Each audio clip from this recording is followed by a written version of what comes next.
পটুয়াখালীর বাউফল ও দশমিনা উপজেলায় ডাকাত আতঙ্কে নির্ঘুম রাত কাটাচ্ছেন স্থানীয় বাসিন্দারা। গেল বুধবার রাতে ডাকাত আসার গুজবে আতঙ্কিত হয়ে পড়েন দুই উপজেলার মানুষ। সামাজিক যোগাযোগ মাধ্যমে ছড়িয়ে পড়ে বিভ্রান্তিকর তথ্য। তবে পরিদর্শনে গিয়ে এই ঘটনার কোনো সত্যতা পাননি আইনশৃঙ্খলা বাহিনীর সদস্যরা।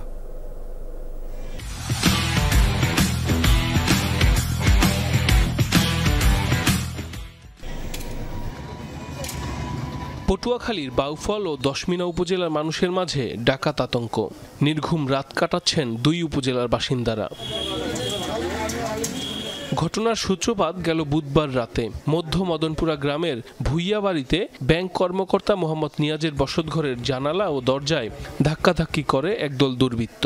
এ সময় স্থানীয়রা এগিয়ে আসলে পালিয়ে যায় তারা। কিন্তু এই খবর সামাজিক যোগাযোগ মাধ্যমে ছড়িয়ে পড়লে আতঙ্ক তৈরি হয় পার্শ্ববর্তী দশমিনা উপজেলাতেও।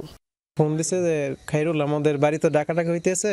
পরে আমরা আসার পরে দেখতেছি যে সবাই লোকজন এলোমেলো। রাতে দেখি দাও, তারপর হয়েছে আপনার ওই পাইপ সবকিছুতে সবার রাতে কেটা ডাকাত কেটা মানুষ বোঝাই যায় না। হাসান সর্দারের ভগ্নিপতি তাদের বাসায় এর আগে ডাকাতি হয়েছে। তো ওই ডাকাতির পর থেকে আমরা সবাই আতঙ্কের ভিতরে আছি। মসজিদের মাইকে আমরা শুনতে পাই যে ডাকাত এই নিয়ে সবাই চিল্লাফাল্লা করে, এবং আমরা বাসা থেকে বের হয়ে দেখি আসলে এরকমের কিছু না।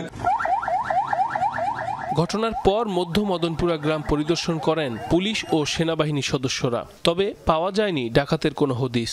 বাউফল থানা পুলিশ আর্মি ক্যাম্প সহ ঘটনাস্থল পরিদর্শন করেছি, এ ধরনের কোনো অস্তিত্ব পাওয়া যায় নাই।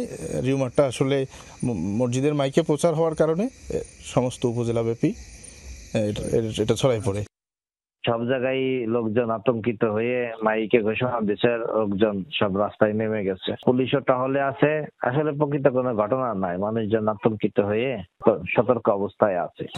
ঘটনার বিস্তারিত না জেনে গুজব ছড়ানোর অপচেষ্টা বন্ধের পাশাপাশি সবাইকে সচেতন থাকার আহ্বান সচেতন মহলের। সাইফ আহমেদ, যমুনা নিউজ।